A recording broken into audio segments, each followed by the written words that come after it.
তোমার নাম কি? আমি ইফরাত নাহার লামিয়া। তুমি কোথা থেকে এসছো? বাংলাদেশ থেকে।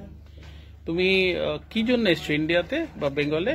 আমার ওখান থেকে বলেছিল যে আমার প্যানক্রিয়াসে একটা টিউমার আছে, ওটা বের করতে হবে, আর অনেক জটিলতা আছে সাথে।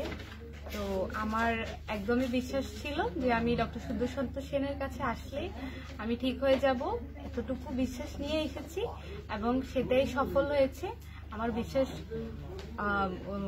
আমি বিশ্বাস যেটা করেছি সেটাই হয়েছে। আমি এখন পুরোপুরি সুস্থ আছি এবং কদিন পরেই বাড়িতে চলে যাচ্ছি। তো তোমাকে বলেছিল যে টিউমার বাদ দেওয়ার সময় তোমার pancreas, spleen, liver, kidney, colon, স্টমাকের পার্ট অনেক কিছু বাদ দিতে হতে পারে। সেগুলো কি বাদ দেওয়া হয়েছে না সেগুলো বাঁচানো হয়েছে? সেগুলো বাঁচানো হয়েছে, ডাক্তার বাবু একদম সুন্দর করে বাঁচিয়ে দিয়েছে সব। তো তোমার কোনো অর্গান বাদ দিতে হয়নি প্যানক্রিয়াস ছাড়া? না না, দিতে হয়নি। ঠিক আছে, ওকে।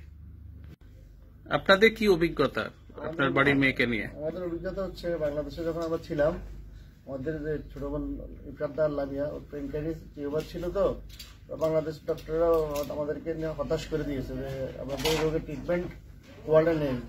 তো আমরা অনলাইনে আপনার ডাক্তার সুদর্শন সেনের সন্ধান পেয়েছি এবং বাংলাদেশ থেকে ওনার উপর আস্থা রেখে আসছি। ওনার প্রথম থেকে উনি আমাদেরকে যে গাইডলাইন দিয়েছে, আমরা ওনার গাইডলাইন মতো ছিলাম এবং আমাদের আলহামদুলিল্লাহ আমাদের রোগী এখন ভালো আছে এবং সফল অপারেশন করেছে। অনেক বড় একটি টিউমার বের করেছে, এতে আমাদের রোগীর কোনো অর্গান আল্লাহর মেহরবানিতে ওনার চেষ্টায় কাটা যায়নি।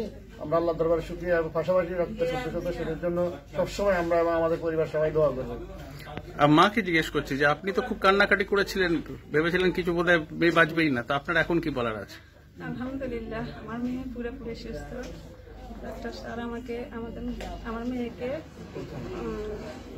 মানে ভালো ট্রিটমেন্ট দিয়েছে এবং এই হাসপাতালের সবাই আমার মেয়েকে ভালো ট্রিটমেন্ট দিয়েছে।